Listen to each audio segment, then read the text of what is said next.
मायूस नहीं हूँ मैं अल्लाह की रहमत से, अल्लाह की रहमत से वो हज भी बुलाएगा, मैं काबे को देखूंगा, वो दिन भी तो आएगा।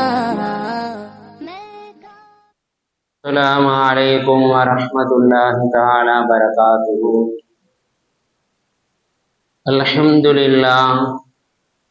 अल्हम्दुलिल्लाहि रब्बिल आलमीन वस्सलातु वस्सलामु अला सय्यिदिल मुरसलीन व अला आलिहि व सहबिहि अजमाईन। मा बाद फ़क़द क़ाल अल्लाहु तआला फ़िल क़ुरआनिल अज़ीम वफ़िल फ़ुरक़ानिल मजीद बाद अऊज़ु बिल्लाहि मिनश शैतानिर रजीम बिस्मिल्लाहिर रहमानिर रहीम। इन्नद-दीन इंदल्लाहिल इस्लाम इला आखिर आयत। क़ाल रसूलुल्लाहि सल्लल्लाहु अलैहि वसल्लम अस्सलातु मिअराजुल मुमिनीन। वक़ाल अलैहि सलातु वस्सलाम वक़ाल अल्लाहु तआला इदा क़ज़ल्लाहु व रसूलुहु अम्रन यकून लहुमुल खियरतु मिन अम्रिहिम। सदक़ल्लाहुल अलिय्युल अज़ीम व सदक़ रसूलुन नबियुल करीम व नहनु अला ज़ालिका मिनश शाहिदीन वश्शाकिरीन। எல்லாம் அல்ல அல்லாஹுவின் அருளும் மேலான கருணையும் நம் அனைவர்கள் மீதும் வந்து சேரட்டுமாக. நமது உயிரிலும் மேலான முஹம்மது முஸ்தபா ரசூலை கரீம் ஸல்லல்லாஹு அலைஹி வஸல்லம் அவர்களின் அன்பும் ஷஃபாஅத்தும் நம் அனைவர்கள் மீதும் உண்டாகட்டுமாக. நமது மனைவி மக்கள், நமது உற்றார் உறவினர், உலகத்தில் உள்ள முஸ்லிமான முஃமினான ஆண் பெண் அனைவர்களுக்கும் அல்லாஹ் உடல் சுகத்தை நிரந்தரமாக நசீபாக்குவானாக. மருத்துவமனை கஷ்டங்கள், மருத்துவமனை செலவுகள், சிரமங்களிலிருந்தும் அல்லாஹ் நாம் அனைவர்களையும் நிரந்தரமாக பாதுகாத்து அருள் புரிவானாக. தீராத நோய்கள், மற்ற எல்லா விதமான கெடுதிகளிலிருந்தும் அல்லாஹ் நம் அனைவர்களையும் முழுமையாக பாதுகாத்து அருள் புரிவானாக. திடீர் மரணங்கள், வாகன விபத்துக்கள், நிலச்சரிவுகள், நிலநடுக்கங்கள் போன்ற பேரிடர்களிலிருந்தும் அல்லாஹ் நாம் அனைவர்களையும் நிரந்தரமாக பாதுகாத்து அருள் புரிவானாக என்று துஆ செய்தவனாக என்னுடைய உரை ஆரம்பம் செய்கிறேன். நேயத்திற்கும் பெரும் மதிப்பிற்குரிய அல்லாஹ்வின் நல்லடியார்களே, இஸ்லாமிய பெருமக்களே, உலகத்தில் ஒரு மனிதன் சந்தோஷமாக மகிழ்வாக வாழ வேண்டும் என்றால் அவனுக்கு காசு பணம் அவசியமாக இருந்து கொண்டிருக்கின்றது. எந்த ஒரு காரியத்தை எடுத்துக்கொண்டாலும் சரி, எந்த ஒரு பொருளை வாங்குவதாக இருந்தாலும் சரி, எந்த ஒரு செயல்பாட்டை செய்வதாக இருந்தாலும் சரி, அந்த மனிதனுக்கு காசு பணம் அவசியமான தேவையான ஒன்றாக இருக்கின்றது. உலகத்திலே எந்த ஒரு காரியத்தை எடுத்துக்கொண்டாலும் சரி, எந்த ஒரு நிகழ்வை எடுத்துக்கொண்டாலும் சரி, அது திருமணம் போன்ற நிகழ்வாக இருந்தாலும் சரி, மற்ற எந்த ஒரு காரியத்தை எடுத்துக்கொண்டாலும் மனிதனுக்கு தேவையான ஒன்று காசாக இருக்கின்றது, பணமாக இருந்து கொண்டே இருக்கின்றது. அவனுடைய அத்தியாவசிய தேவையாக இருந்து கொண்டிருக்கின்றது. அந்த பணம் இல்லாமல், அந்த காசு இல்லாமல் அவனுடைய எந்த விதமான காரியத்தையும் அவன் செய்ய முடியாது. செய்வதற்குண்டான வழிகள் அவனிடத்திலே இருக்காது. கண்ணியத்திற்குரிய அல்லாஹ்வின் நல்லடியார்களே, இஸ்லாமிய பெருமக்களே, ஆனால் சஹாபா பெருமக்கள், நாயகம் ஸல்லல்லாஹு அலைஹி வஸல்லம் அவர்கள் வாத்தெடுத்த அந்த மாணிக்க கற்களான சஹாபா பெருமக்களிடத்திலே காசு பணம் இல்லை, எந்த விதமான சொத்து சுகங்களும் இல்லை, எந்த விதமான வசதி வாய்ப்புகளும் இல்லை. ஒரு நேர உணவுக்கூட வழி இல்லாமல் மற்றவர்களிடத்திலே கையேந்தக்கூடிய ஒரு சூழ்நிலைக்கு தான் சகாபாக்களுடைய வாழ்க்கை முழுவதும் இருந்தது. சகாபாக்களிடத்திலே ஆக சிறந்த சொத்தாக இருந்தது தீன் இருந்தது, நிரந்தரமான தீன் இருந்தது, நல்ல அகலாக் நற்குணங்கள் சகாபா பெருமக்களிடத்திலே அதிகமாக இருந்தது என்பதை நாம் ஹதீஸிலே காண முடிகின்றது. எந்த அளவுக்கு என்றால் ஜுலைப் ரலியல்லாஹு தஆலா என்று சொல்லக்கூடிய ஒரு நபித்தோழர் ரொம்ப நாளாக திருமணங்களை செய்யாமல் உலகத்திலே வாழ்ந்து வந்தார்கள். கடைசி வரை திருமணம் செய்யவில்லை. காரணம் பெண் கிடைக்காமல் இல்லை. அந்த பெண்ணுக்கு மகர் கொடுக்க வழி இல்லாத ஒரு காரணத்தினால் ஜுலைப் ரலியல்லாஹு தஆலா அவர்கள் ரொம்ப நாளா திருமணம் செய்யாமல் இருந்தார்கள். எந்த அளவுக்கு பெருமக்களே, எல்லா சகாபாக்களுக்கும் திருமணங்கள் நடக்கும். அந்த திருமணத்தை எல்லாம் ஜுலைப் ரலியல்லாஹு தஆலா அவர்கள் பார்த்து கொண்டே இருப்பார்கள். எல்லோருடைய திருமணத்தையும் பார்த்து கொண்டே இருப்பார்கள். ஆனால் அவர்கள் திருமணம் செய்யவில்லை. என்ன காரணம்? வசதி வாய்ப்புகள் இல்லாத ஒரு காரணம். இன்னும் அவர்களுக்கு பெண் கிடைக்காமல் இல்லை. மகர் கொடுப்பதற்குண்டான எந்த விதமான வழிகளும் இல்லை. ஒரு கட்டத்திலே நாயகம் ஸல்லல்லாஹு அலைஹி வஸல்லம் அவர்களை பார்த்து கேட்டார்கள். வாலிப வயதல்லவா, பெருமானாரை பார்த்து கேட்டார்கள், நாயகமே, நாளை எனக்கு சுவர்க்கத்திலே திருமணம் நடக்குமா? நாளை எனக்கு சுவர்க்கத்திலே நீங்கள் திருமணம் செய்து வைப்பீர்களா என்று கேட்டார்கள். என்ன காரணம்? அவர்கள் முடிவு செய்து விட்டார்கள், உலகத்திலே யாரும் நமக்கு பெண் தர மாட்டார்கள், உலகத்திலே யாரும் நமக்கு பெண் தரமாட்டார்கள், நமக்கு திருமணமே நடக்காது. பெருமக்களை, ஆக ஒரு நீக்ரோ இனத்தை சேர்ந்த ஒரு மனிதரை போலத்தான் ஜுலைப் ரலியல்லாஹு தஆலா அவர்கள் இருப்பார்கள். கையிலே ஒரு பைசா இல்லை, தோற்றம் அழகான தோற்றம் இல்லை, எந்த விதமான வசதி வாய்ப்பும் இல்லாத ஒரு சூழ்நிலைக்கு ஜுலைப் ரலியல்லாஹு தஆலா அவர்கள் தள்ளப்பட்டார்கள். பெருமானா ஸல்லல்லாஹு அலைஹி வஸல்லம் அவர்கள் சொன்னார்கள், உலகத்திலேயே உங்களுக்கு திருமணம் செய்து வைக்க நான் ஏற்பாடு செய்கிறேன் என்பதாக பெருமானா ஸல்லல்லாஹு அலைஹி வஸல்லம் அவர்கள் அந்த ஜுலைப் ரலியல்லாஹு தஆலா அவர்களை பார்த்து சொல்லிவிட்டு, இன்னாருடைய வீட்டுக்கு சென்று இன்னாருடைய மகளை நீங்கள் பெண் கேளுங்கள். நாம் எல்லாம் கேள்விப்பட்ட ஒரு நிகழ்வுதான். இன்னாருடைய வீட்டுக்கு சென்று அல்லாஹ்வின் தூதர் ஸல்லல்லாஹு அலைஹி வஸல்லம் அவர்கள் அனுப்பி இருக்கின்றார்கள், நீங்கள் பெண் கேளுங்கள், உங்களுக்கு பெண் கிடைக்கும் என்பதாக பெருமானா ஸல்லல்லாஹு அலைஹி வஸல்லம் அவர்கள் அவர்களை அனுப்பி வைத்தார்கள். அவர்கள் சென்று கேட்டார்கள், நாயகம் ஸல்லல்லாஹு அலைஹி வஸல்லம் அவர்கள் என்னை அனுப்பி வைத்திருக்கின்றார்கள், உங்களுடைய மகளை எனக்கு கட்டி கொடுங்கள். அந்த தந்தை ஜுலைப் ரலியல்லாஹு தஆலா அவர்களை ஒரு வித்தியாசமான ஒரு பார்வையிலே பார்க்கின்றார். காரணம், ஒரு நீக்ரோ மனிதரை போல இன்றைய காலகட்டத்திலே ஒரு மாப்பிள்ளைக்கு தேவையான என்ன தகுதிகளை இந்த சமுதாயம் எதிர்பார்க்கின்றதோ அந்த தகுதிகள், எந்த தகுதிகளும் ஜுலைப் ரலியல்லாஹு தஆலா அவர்களிடத்திலே இல்லை. அவர்களுடைய பையிலே ஒரு பைசா இல்லை, நல்ல அழகு இல்லை, நல்ல தோற்றம் இல்லை. உள்ளே இருந்து அந்த பெண்மணி குரல் கொடுக்கின்றார். நாயகம் ஸல்லல்லாஹு அலைஹி வஸல்லம் அவர்கள் முடிவு செய்து நம்முடைய வீட்டுக்கு அனுப்பி வைத்திருக்கின்றார்கள் என்றால் அந்த மணாளனை, அந்த மனிதரை நான் திருமணம் முடிக்க சம்மதம் தெரிவிக்கின்றேன் என்பதாக அந்த உள்ளே இருந்த அந்த பெண்மணி குரல் கொடுக்கின்றார். பெருமக்களை, சுவற்றுக்கு பின்னால் இருந்து கொண்டு மாப்பிள்ளையினுடைய முகத்தை கூட பார்க்காமல் அந்த பெண்மணி அந்த நேரத்திலே முடிவு செய்கின்றார். பெருமானாருடைய தலைமையிலே ஜுலைப் ரலியல்லாஹு தஆலா அவர்களுக்கு ரொம்ப நாளாக திருமணம் நடக்காமல் இருந்த பிறகு அவர்கள் திருமணம் செய்து வைத்தார்கள்.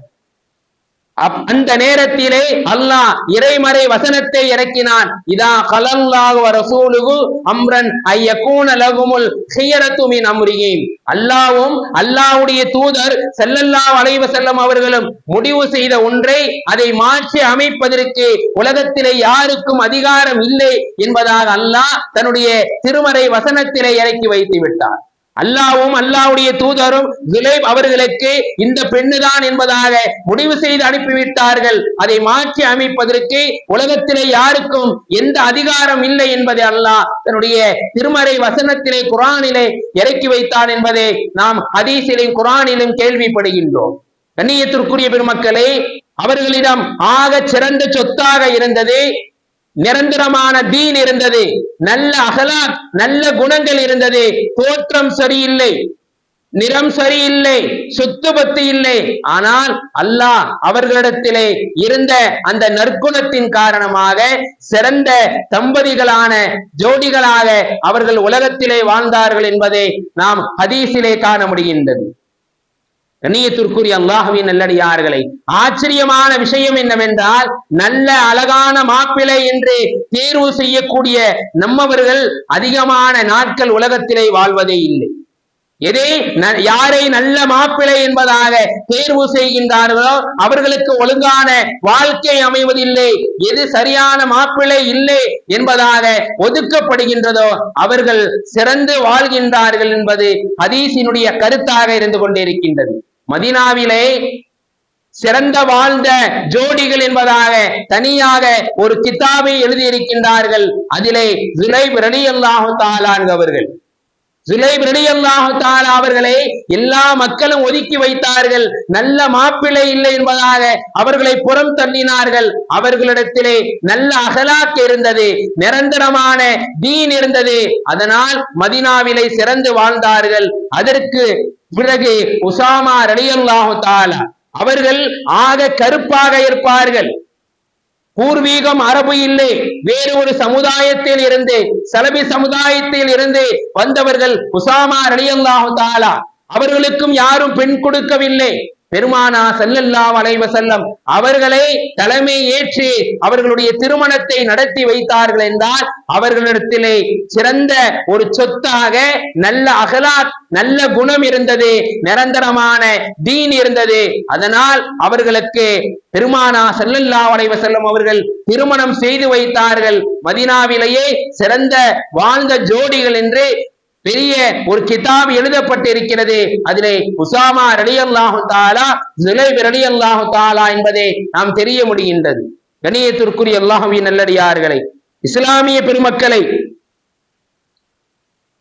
நபி ஸல்லல்லாஹு அலைஹி வஸல்லம் அவர்கள் திருமணம் நடக்கின்ற பொழுது அவர்களுக்கு வயது 25. அவர்களுடைய திருமணம் எப்படி நடந்தது? திருமணம் நடக்கக்கூடிய நேரத்திலே அவர்களிடத்திலே என்ன இருந்தது? சிறந்த சொத்தாக, சிறந்த ஒரு பொருளாதாரமாக எதை அவர்கள் கையிலே வைத்திருந்தார்கள் என்பதை குர்ஆன் நமக்கு சொல்லி காட்டும். இந்த புனித ரபியுல் அவ்வல் மாதத்திலே நாம் சொல்லக்கூடிய ஒரு அதிகமான ஒரு வசனம் என்னவென்றால், அல்லாஹ் தன் திருமறையிலே சொல்லி காட்டுகிறான், இன்னக லஅலா குலுகின் அதீம். நபியே, நாயகமே, நீங்கள் ஒரு மகத்தான நற்குணத்திலே இருக்கின்றீர்கள். உங்களிடத்திலே ஒரு மகத்தான நற்குணம் இருக்கிறது.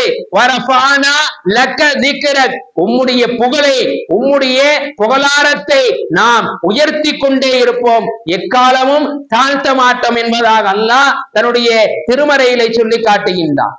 அப்பேற்பட்ட சிறந்த சொத்தாக, சிறந்த பொருளாதாரமாக பெருமானாரிடத்திலே இருந்தது நல்ல குணங்கள்.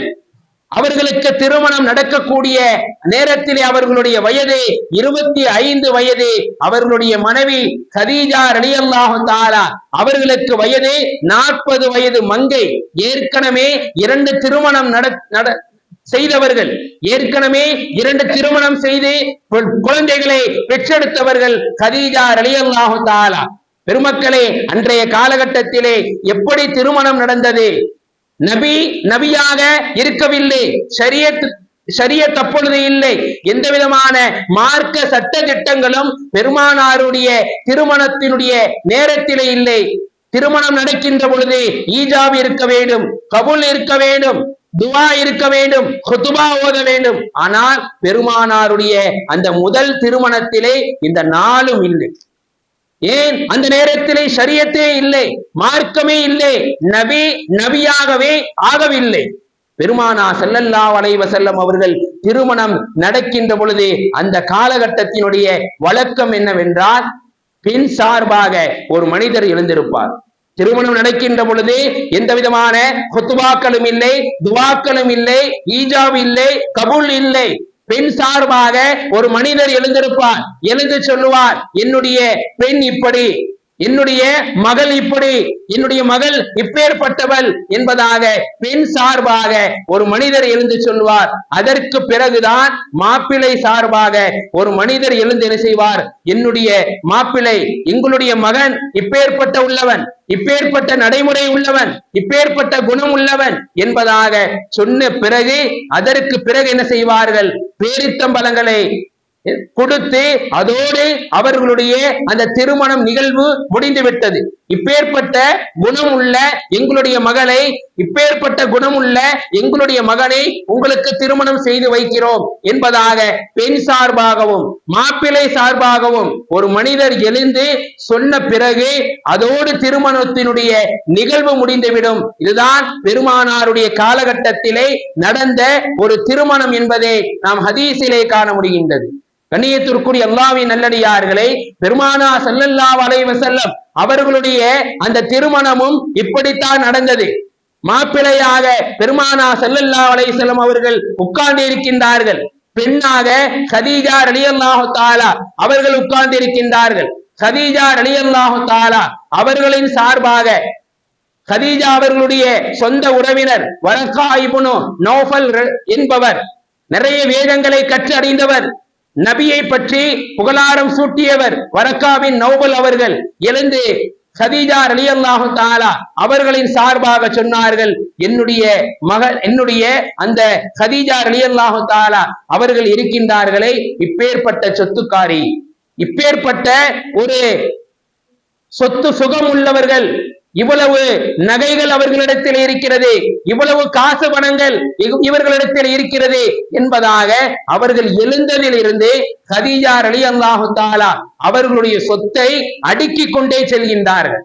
அபூ தாலிப், பெருமானாருடைய சிறிய தந்தை அபூ தாலிப் இதை பார்த்து கொண்டே இருக்கின்றார். ஒரே சொத்தை பற்றியே சொல்லிக் கொண்டே இருக்கிறாரே, இவருக்கு நாம் ஏதாவது ஒரு சாட்டையடி கொடுக்க வேண்டும் என்பதாக பெருமானாருடைய சார்பாக பெருமானாருடைய சிறிய தந்தை அபூ தாலிப் எழுந்திருக்கின்றார். அபூ தாலிப் எழுந்து சொன்னார், என்னுடைய மகன், என்னுடைய சகோதரனுடைய மகன் முகமதை பற்றி உங்களிடத்திலே சொல்ல வேண்டிய அவசியம் இல்லை. ஏனென்றால் நீங்கள் தான் சொல்லி இருக்கின்றீர்கள், முஹம்மது எப்பேற்பட்டவர், அஸ்ஸாதிக் என்பதாக சொல்லி இருக்கின்றீர்கள், உண்மையாளர் என்பதாக சொல்லி இருக்கின்றீர்கள்.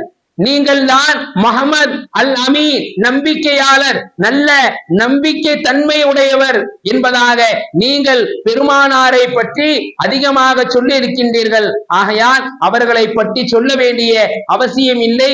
அப்பேற்பட்ட நல்ல குணம் உள்ள, நல்ல நற்குணம் உள்ள என்னுடைய மகனை நான் உங்களுடைய கதீஜா ரலியல்லாஹு தஆலா அவர்களுக்கு திருமணம் செய்து வைக்கிறேன் என்பதாக அபூ தாலிப் அவர்கள் சொல்லிவிட்டு இன்னொரு விஷயத்தையும் சேர்த்து சொன்னார்கள், காசு பணம் இருக்கிறதே அது ஒரு நிழலை போன்றது. நிழல் எப்படி மறையுமோ, நிழலுக்கு எப்படி நிரந்தரம் இல்லையோ, நிழல் ஒரு நேரத்திலே வரும், இன்னொரு நேரத்திலே அந்த நிழல் மறையுமோ, அதே போலத்தான் காசு பணமும் நிழலை போல மறையக்கூடியது என்பதாக அபூ தாலிப் அவர்கள் சொல்லிவிட்டு பெருமானா ஸல்லல்லாஹு அலைஹி வஸல்லம் அவர்களை சொல்லி அங்கே திருமணம் செய்து வைக்கின்றார்கள். பெருமக்களே, அந்த திருமணத்தினுடைய நேரத்திலே பெருமானாரிடத்திலே எந்த விதமான சொத்து சுகங்களும் இல்லை, எந்த விதமான பொருளாதாரங்களும் இல்லை. அவர்களிடத்திலே இருந்தது நல்ல குணம், நல்ல குணம், நிரந்தரமான தீன். இதுதான் அவர்களிடத்திலே நிலைத்து காணப்பட்டது என்பதை நாம் இந்த நிகழ்வின் மூலமாக தெரிந்து கொள்ள முடிகின்றது. கண்ணியத்திற்குரிய அல்லாஹ்வின் நல்லடியார்களே, இஸ்லாமிய பெருமக்களை, உலகத்திலே இருக்கக்கூடிய இந்த பொருளாதாரத்தை விட, இந்த தீனார்களை விட, இந்த திர்கங்களை விட அல்லாஹ்வுடைய மார்க்கமான இந்த தீன் இருக்கிறது மேலான ஒரு மார்க்கம், மேலான ஒரு மார்க்கமாக இருக்கின்றது. அப்பேற்பட்ட மார்க்கத்திற்கு எந்த விதமான பங்கமும் வந்துவிடக் கூடாது. உங்களிடத்திலே கேட்கப்படுகின்றது, உலகத்திலே கேட்கப்படுகிறது, இந்த மாப்பிள்ளை இவரே என்னுடைய மகளுக்கு திருமணம் செய்து வைக்கலாமா, இந்த மாப்பிள்ளை எப்பேற்பட்டவர் என்று கேட்கப்பட்டால் நாம் சொல்லக்கூடிய ஒரே பதில், இவர் தொழுகையாளி, இவர் பள்ளிவாசலோடு தொடர்பு உள்ளவர், பள்ளிவாசலோடு நெருக்கமானவர், இவருக்கு தாராளமாக உங்களுடைய மகளை திருமணம் செய்து வைக்கலாம். பெருமக்களை, இதைத்தான் இஸ்லாம் விரும்புகின்றது. இந்த மாப்பிள்ளை எப்பேற்பட்டவர் என்று கேட்கப்பட்டால், இந்த மாப்பிள்ளை அதிகமான சொத்துக்காரர், வெளிநாட்டிலே இவ்வளவு சம்பாதிக்கிறார், வெளிநாட்டிலே இவ்வளவு வசதி வாய்ப்புகளோடு வாழ்கிறார், உங்களுடைய மகளை கடைசி வரை வைத்து வாழ்வார் என்று சொல்லக்கூடிய இந்த செயல்பாடு இருக்கிறது பெருமக்களே, இது தவிர்க்கப்படக்கூடிய ஒன்று. அந்த மாப்பிளை தீன் சார்பாக தொழுகையாளியாக ஒரு இபாதத்தான ஒரு மனிதராக இருந்தால் மட்டுமே அந்த வாழ்க்கை ஒரு நிரந்தரமான வாழ்க்கையாக சொர்க்கம் வரை வரக்கூடிய ஒரு நீண்ட பந்தமாக இருக்கும் என்பதிலே எவ்வித சந்தேகம் இல்லை. கண்ணியத்திற்குரிய அல்லாஹ்வின் நல்லடியார்களே, இஸ்லாமிய பெருமக்களை, அப்துல்லா இப்னு அம்ர் ரலியல்லாஹு தஆலா ஒரு வாலிபர், ஒரு வாலிப வயதிலே ஒரு ஆண் மகன் எப்படி இருக்க வேண்டும் என்பதை நமக்கு சகாபா பெருமக்கள் உணர்த்துகின்றார்கள். அப்துல்லா இப்னு அம்ர் ரலியல்லாஹு தஆலா தினமும் நோன்பு வைக்கக்கூடியவர்களாக இருந்தார்கள். புது மாப்பிள்ளை திருமணம் முடிந்து ஒரு சில வாரங்கள் தான் ஆகியிருக்கின்றது. தினமும் நோன்பு வைக்கக்கூடியவர்களாக அவர்கள் இருந்தார்கள். இதை கேள்விப்பட்ட சகாபா பெருமக்கள் அந்த பெண்ணுடைய வீட்டிலும் அந்த மாப்பிள்ளையினுடைய வீட்டிலும் உங்களுடைய மகன் அப்துல்லா இப்னு அம்ர் அவர்கள் தினமும் நோன்பு வைக்கின்றார்கள் என்பதாக புகார் செய்யப்படுகிறது. உடனே அந்த பெண் வீட்டு சார்பாக சில மனிதர்கள் வந்து பெருமானாரிடம் புகார் செய்கின்றார்கள். பெருமானாரிடம் சொல்கின்றார்கள், இப்பொழுதுதான் என்னுடைய மகளை இவருக்கு திருமணம் செய்து வைத்து இவர் தினமும் நோன்பு வைக்கின்றாரே, இது எப்படி சரியாக இருக்குமா, இது மார்க்கத்திலே இருக்கிறதா இல்லையா என்று பெருமானாரிடம் சொன்ன பொழுது நாயகம் ஸல்லல்லாஹு அலைஹி வஸல்லம் அவர்கள் அப்துல்லா இப்னு அம்ர் அவர்களை வரவழைத்து தினமும் நோன்பு வைக்கின்றீர்களா என்று கேட்கின்ற பொழுது, ஆம் நாயகமே, தினமும் நோன்பு வைக்க மார்க்கத்திலே அனுமதி இல்லை, வேண்டாம், அதை விட்டு விடுங்கள் என்று சொன்னவுடன் அப்துல்லா இப்னு அம்ர் அவர்கள் சொன்னார்கள், யா ரசூலல்லாஹ், எனக்கு தாக்கத் இருக்கிறது, எனக்கு சக்தி இருக்கிறது என்று சொன்னவுடன் நாயகம் ஸல்லல்லாஹு அலைஹி வஸல்லம் அவர்கள் சொன்னார்கள், ஒவ்வொரு 10 நாளும், ஒவ்வொரு 10 நாளிலும் ஒரு நாள் நோன்பு வையுங்கள், மீதி 9 நாளும் நோன்பு வைத்த நன்மையை அல்லாஹ் உங்களுக்கு கொடுப்பான். இல்லை நாயகமே, அதை விட எனக்கு சக்தி இருக்கிறது என்று அப்துல்லா இப்னு அம்ர் அவர்கள் சொன்னவுடன் நாயகம் ஸல்லல்லாஹு அலைஹி வஸல்லம் அவர்கள் சொன்னார்கள், ஒவ்வொரு 9 நாளும் நீங்கள் என்ன செய்யுங்கள், ஒவ்வொரு 8 நாளும் நீங்கள் நோன்பு வையுங்கள், ஒவ்வொரு 8 நாளும் நீங்கள் நோன்பு வைத்த நன்மை அல்லாஹ் தஆலா கொடுப்பான். ஒவ்வொரு 8 நாளிலும் ஒரு நாள் நோன்பு வைத்தால் மீதி நோன்பு வைத்த நன்மையை அல்லாஹ் உங்களுக்கு வழங்குவான் என்பதாக அப்துல்லா இப்னு அம்ர் ரலியல்லாஹு தஆலா அவர்களிடம் பெருமானார் ஸல்லல்லாஹு அலைஹி வஸல்லம் அவர்கள் சொன்னார்கள். உடனே அப்துல்லா இப்னு அம்ர் அவர்கள் சொன்னார்கள், யா ரசூலல்லாஹ், எனக்கு தாக்கத் இருக்கிறது, அதிகமாக நோன்பு வைப்பதற்கு எனக்கு சக்தி இருக்கிறது, வாலிப வயசிலே செய்யக்கூடிய அந்த அமல் இருக்கிறது, அது அல்லாஹ்விடத்திலே உயர்ந்த ஒரு அமலாக, அல்லாஹ்விற்கு மேலான ஒரு நன்மையை தரக்கூடியவனாக இருப்பான் என்பதாக பெருமானார் ஸல்லல்லாஹு அலைஹி வஸல்லம் அவர்களிடம் அந்த சஹாபி சொன்னார். இப்படியே 8 நாளாக, 7 நாளாக, 5 நாளாக, கடைசியாக 2 நாளிலே வந்து பெருமானார் ஸல்லல்லாஹு அலைஹி வஸல்லம் அவர்கள் நிப்பாட்டி விட்டு, ஒரு நாள் நோன்பு வையுங்கள், மறுநாள் நோன்பு வைக்காதீர்கள், ஒரு நாள் நோன்பு வையுங்கள், மறுநாள் நோன்பு வைக்காதீர்கள் என்று சொன்னவுடன் அப்துல்லா இப்னு அம்ர் ரலியல்லாஹு தஆலா, நாயகமே, அதை விட அதிகமாக நோன்பு வைப்பதற்கு எனக்கு தாக்கத் இருக்கிறது, சக்தி இருக்கிறது என்று சொன்னவுடன் நாயகம் ஸல்லல்லாஹு அலைஹி வஸல்லம் அவர்கள் சொன்னார்கள், மார்க்கத்திலே அனுமதி இல்லை, தினமும் நோன்பு வைப்பதற்கு மார்க்கத்திலே அனுமதி இல்லை, தடை செய்யப்பட்டு இருக்கிறது.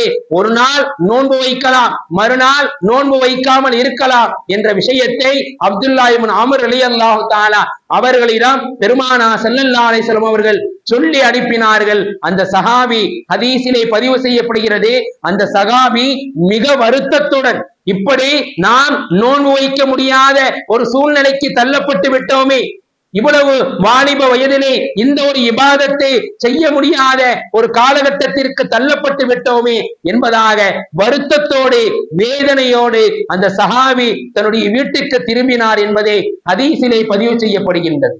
கண்ணியத்திற்குரிய அல்லாஹ்வின் நல்லடியார்களே, வாலிப வயது, அந்த இளமை பருவம் எவ்வளவு முக்கியமான பருவம். திருமணம் நடந்த ஒரு சில நாட்களிலும் அந்த சஹாபா பெருமக்கள் இபாதத்திலே அதிகம் திளைத்திருந்தார்கள். அவர்களிடத்திலே காசு பணம் இல்லை, அவர்களிடத்திலே சொத்து சுகம் இல்லை, ஆக சிறந்த சொத்தாக தீன் இருந்தது. நிரந்தரமான தீன் இருந்தது, நல்ல நற்குணம் இருந்தது. அவர்களுடைய அந்த திருமண வாழ்க்கை சிறந்த வாழ்க்கையாக இருந்தது என்பதை ஹதீஸிலே நாம் காண முடிகின்றது. கண்ணியத்திற்குரிய அல்லாஹ்வின் நல்லடியார்களை, பெருமானார் ஸல்லல்லாஹு அலைஹி வஸல்லம் அவர்கள் தங்களுடைய ஹதீஸிலே சொன்னார்கள், நாளை மறுமை நாளிலே நிழலே இல்லாத ஒரு நிலைமை ஏற்படும். அர்ஷுடைய நிழல் மட்டும்தான் இருக்கும். அந்த அர்ஷுடைய நிழல் யாருக்கு என்றால், யார் தன்னுடைய வாலிபத்தை, தன்னுடைய வாலிப வயதை இபாதத்திலே கழித்தாரோ அவருக்கு அர்ஷுடைய நிழல் இருக்கின்றது என்பதாக பெருமானார் ஸல்லல்லாஹு அலைஹி வஸல்லம் அவர்கள் நமக்கு சொல்லி காட்டுகின்றார்கள். இன்னும் நாயகம் ஸல்லல்லாஹு அலைஹி வஸல்லம் அவர்கள் சொன்னார்கள், எந்த ஒரு வாலிபரை பள்ளியோடு தொடர்போடு நீங்கள் பார்க்கின்றீர்களோ அவர் ஈமான் உடையவர் என்பதை நீங்கள் சாட்சியாக இருங்கள் என்பதாக நாயகம் ஸல்லல்லாஹு அலைஹி வஸல்லம் அவர்கள் நமக்கு சொல்லி காட்டி இருக்கின்றார்கள். கண்ணியத்திற்குரிய அல்லாஹ்வின் நல்லடியார்களே, இஸ்லாமிய பெருமக்களே, ஒரு மாப்பிள்ளை என்பவன், ஒரு ஆண்மகன் என்பவன், அவனிடத்திலே சொத்து சுகம் இருப்பதற்கு பதிலாக, பொருளாதாரம் இருப்பதற்கு பதிலாக நிரந்தரமான தீன், நல்ல குணம், நற்குணம் இருந்தது என்றால் அந்த திருமண வாழ்க்கை, அந்த இல்லற வாழ்க்கை சிறந்த வாழ்க்கையாக, நாளை சொர்க்கம் வரை வரக்கூடிய வாழ்க்கையாக இருக்கும் என்பதில் எவ்வித சந்தேகம் இல்லை. அதற்கு ஆதாரங்களாக சகாபாக்களுடைய வாழ்க்கையை நாம் புரட்டி பார்க்கலாம். அப்துல்லா இப்னு ரலியல்லாஹு தஆலா அவர்கள், பெருமக்களை, பெருமானார் ஸல்லல்லாஹு அலைஹி வஸல்லம் அவர்களுடைய காலகட்டத்திலே சகாபாக்களுடைய அந்த வாழ்க்கை எப்படி இருந்தது என்றால், தங்களுடைய உயிரை கூட தியாகம் செய்யக்கூடியவர்களாக இருந்தார்கள். 30 வயதை அவர்கள் தாண்டி இருக்க மாட்டார்கள். திருமண வாழ்க்கை அப்பொழுதுதான் திருமணம் நடந்திருக்கும். 20 வயதை தொட்டு இருக்க மாட்டார்கள். ஆனால் இந்த மார்க்கத்திற்காக, இந்த தீனுக்காக தங்களுடைய உயிரை தியாகம் செய்யக்கூடியவர்களாக சகாபாக்கள் வாழ்ந்து வந்தார்கள். ஒரு போரிலே, முஅத்தா என்று ஒரு போரிலே ஒரு சஹாபி போர் செய்வதற்காக, எதிரிகளை வெட்டி வீழ்த்துவதற்காக என்ன செய்கிறார்? ஆயுதங்களை கொண்டு சென்று வெட்டி வீழ்த்தி கொண்டு இருக்கின்றார். இந்த நேரத்தில் எதிராளி அந்த சகாபியினுடைய ஒரு கையை வெட்டுகின்றார். அந்த சஹாபி தன்னுடைய இன்னொரு கையிலே இஸ்லாத்தினுடைய கொடியை வைத்துக் கொண்டிருக்கின்றார். இன்னொரு கையிலே அந்த கொடி மாற்றப்படுகிறது, அந்த கையும் வெட்டப்படுகிறது. இந்த கொடியை, இஸ்லாத்தினுடைய கொடியை தன்னுடைய நெஞ்சிலே ஏந்தியவாறு மல்லாக்கப்படுத்தி தன்னுடைய உயிரை தியாகம் செய்தவர்கள் தான் சஹாபா பெருமக்கள். 30 வயதை தொட்டு இருக்க மாட்டார்கள். ஆனால் அவர்களிடத்திலே அந்த தியாக மனப்பான்மை, தங்களுடைய உயிரை துச்சமாக அவர்கள் என்ன செய்தார்கள்? நினைத்தார்கள். அவர்களுடைய அந்த வாழ்க்கையிலே எந்த விதமான காசு பணம், எந்த விதமான சொத்து சுகங்களும் இல்லை.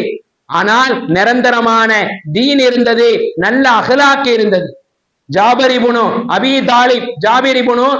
தாலிப் ரலியல்லாஹு தஆலா, பெருமானாருடைய சொந்த உறவினர் ஹஸரத் அலி ரலியல்லாஹு தஆலா அவர்களுடைய சகோதரர் ஜாபிர் ரலியல்லாஹு தஆலா அவர்கள் போருக்கு சென்றவர், திரும்ப வரவில்லை. எல்லோரும் தேடிக்கொண்டிருக்கின்றார்கள்.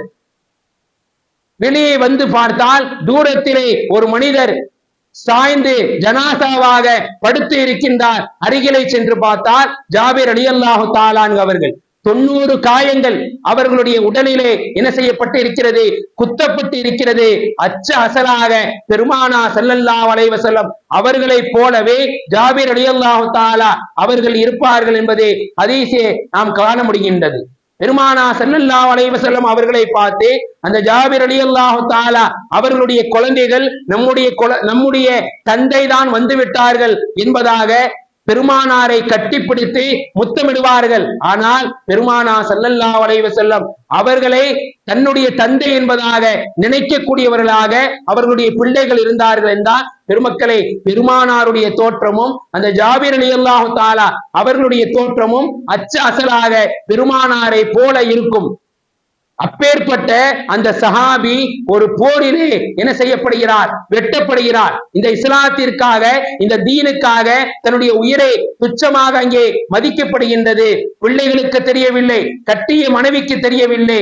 வீட்டுக்கு பெருமானார் வந்தவுடன் அந்த பிள்ளைகள் எல்லாம் தன்னுடைய தந்தை தான் வந்து விட்டார்கள் என்பதாக பெருமானாரை கட்டிப்பிடித்தார்கள். நாயகம் ஸல்லல்லாஹு அலைஹி வஸல்லம் அவர்கள் அழுதார்கள், கண்ணீரை தாரை தாரையாக வடித்து, உங்களுடைய தந்தை இறந்து விட்டார், இந்த போரிலே ஷஹீதாக்கப்பட்டு விட்டார் என்பதாக நாயகம் ஸல்லல்லாஹு அலைஹி வஸல்லம் அவர்கள் அந்த குடும்பத்தாரர்களை சொன்னார்கள் என்பதை நாம் ஹதீஸிலே காண முடிகின்றது. கண்ணியத்திற்குரிய அல்லாஹ்வின் நல்லடியார்களே, இஸ்லாமிய பெருமக்களை, வாலிப வயதை, இளமை பருவத்தை நம்முடைய இளைஞர்கள், நம்முடைய வாலிபர்கள் வீணாக கழித்துக் கொண்டிருக்கின்றோம். என்ன சொத்து சுகங்கள், என்ன காசு பணங்கள் உலகத்திலே கொட்டி குவிந்து கிடந்தாலும் நம்முடைய வாழ்க்கை சிறந்த வாழ்க்கையாக, ஒரு நிரந்தரமான வாழ்க்கையாக, சொர்க்கம் வரை நம்முடைய இல்லற திருமண வாழ்க்கை செல்ல வேண்டும் என்றால் நம்மிடத்திலே நிரந்தரமான தீன் இருக்க வேண்டும், நல்ல நற்குணங்கள் இருக்க வேண்டும். அப்பேற்பட்ட அந்த தீன் நம்மிடத்திலே வருவதற்காக வேண்டியும், இன்னும் அப்பேற்பட்ட நல்ல குணங்கள் நம்முடைய வாழ்க்கையிலே பிரதிபலிப்பதற்காக வேண்டியும் அல்லாஹ் தஆலா நம் அனைவர்களுக்கும் தௌஃபீக் செய்து அருள் புரிவானாக.